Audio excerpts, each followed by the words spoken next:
viene schiacciato dalla Roma, 3-0 il punteggio finale, ma solamente perché ci ha messo una pezza in più di un'occasione il portiere Cragno. Schiacciata tecnicamente la squadra di Maran, che non è riuscito assolutamente a dare un'anima ad un Cagliari che doveva interpretare la partita in modo del tutto diverso, un Cagliari scontato con quelle che erano le scelte che venivano dettate dai rendimenti nei periodi migliori, con poche alternative ma con giocatori che non hanno risposto nel modo solito, senza la fame che in altre occasioni ci hanno messo. E si vede tutto questo anche dai numeri, un posto palla superiore a quello della squadra rossoblu, pensate il 56% contro il 44%, addirittura nel primo tempo era decisamente superiore ancora nel possesso di palla del Cagliari, che però ha fatto possesso di palla sterile, lo si capisce dagli altri numeri. Tiri in porta 15-4 per la Roma, quelli nella porta 11-1, pensate che le differenze su azione apparentiva 3-0, da area di rigore 10-1,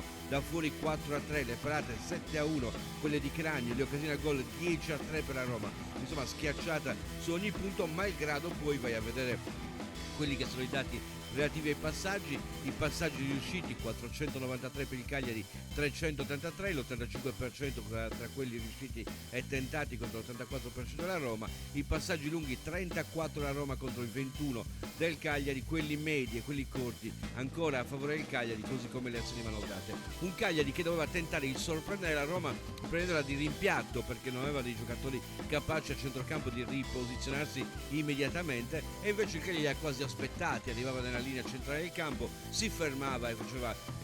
piazzare i giocatori giallorossi, che a quel punto hanno avuto vita facile perché tecnicamente decisamente superiori. Anche i numeri relativi ai chilometri sono praticamente pari, e questo dice che quando tu non riesci a correre di più contro una squadra tecnicamente più forte, alla fine le prendi. Quindi voto finale Maran 5, scontato l'aggettivo che abbiamo scelto per lui. Andiamo a vedere i giocatori. Cragno ancora una volta è l'ultimo baluardo, il supereroe della partita, 7 parate malgrado i 3 gol presi, non si può ancora una volta che sottolineare la prova del portiere, 6,5 il voto per quello che ormai è il supereroe del Cagliari. Cacciatore, partita da dimenticare, 62 palle giocate, 49 andate a buon fine, 3 palloni persi.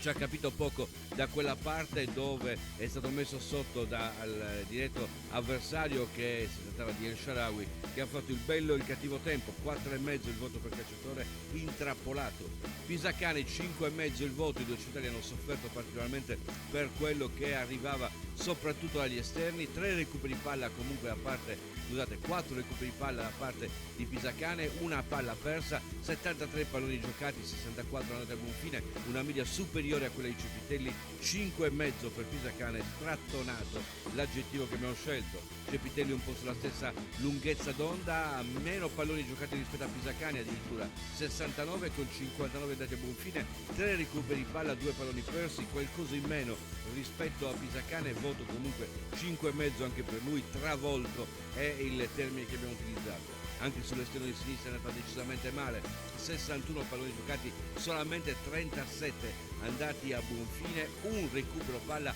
6 palloni persi, giornataccia per Luca Pellegrini, che prende 4,5, impallinato è l'aggettivo che abbiamo scelto per lui. I due interni non è che abbiano aiutato tantissimo gli esterni, si lavora per catene. Ionizza da una parte è apparso disorientato, i numeri sono 53 palloni giocati, 43 andati a buon fine, 3 recuperi palla, 2 palloni persi, tutto sommato numeri non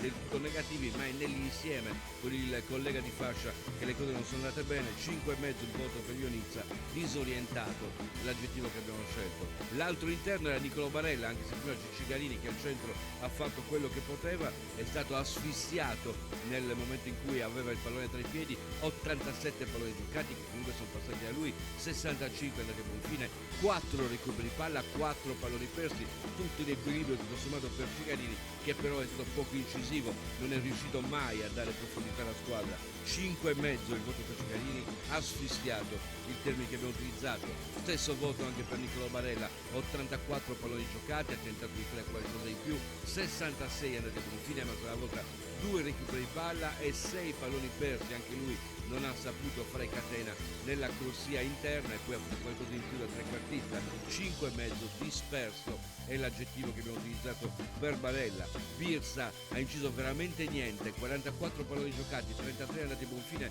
ma tutti passaggetti senza senso, un recupero di palla, 2 palloni persi, voto per Birsa 5 annullato. João Pedro, 27 palloni giocati, pochi, 19 andati a buon fine, un tentativo, un bell'assist, ma anche un pallone perso. Per João Pedro il voto è 5,5, non lo capiscono molte volte quando scatta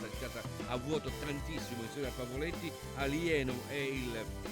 l'aggettivo, 5,5 il voto. Diamo 6 a Pavoletti proprio per quello che si diceva, è l'unico che ha avuto 2 occasioni da gol, ha fatto quel che poteva, un recupero palla, un solo pallone perso, è scattato tantissime volte senza essere assecondato dalla velocità del passaggio e così facendo non ha mai trovato la profondità. 6 il voto per Pavoletti, immolato per la causa, senza voto De Iola, Serna e Terò a testimoniare il fatto che Maran non è riuscito assolutamente a cambiare le sorti della partita, che sono andate già dai primi minuti verso la Roma e solo per la Roma. Quindi riassumiamo: Maran 5 scontato, Cranio 6,5 il supereroe, Cacciatore 4,5 intrappolato, Pisacane 5,5 strattonato, Cepitelli 5,5 travolto, Pellegrini 4,5 impallinato, Ionizza 5,5 disorientato, Cigarini 5,5 asfissiato, Barella 5,5 disperso, Birsa 5 annullato, João Pedro 5,5 alieno,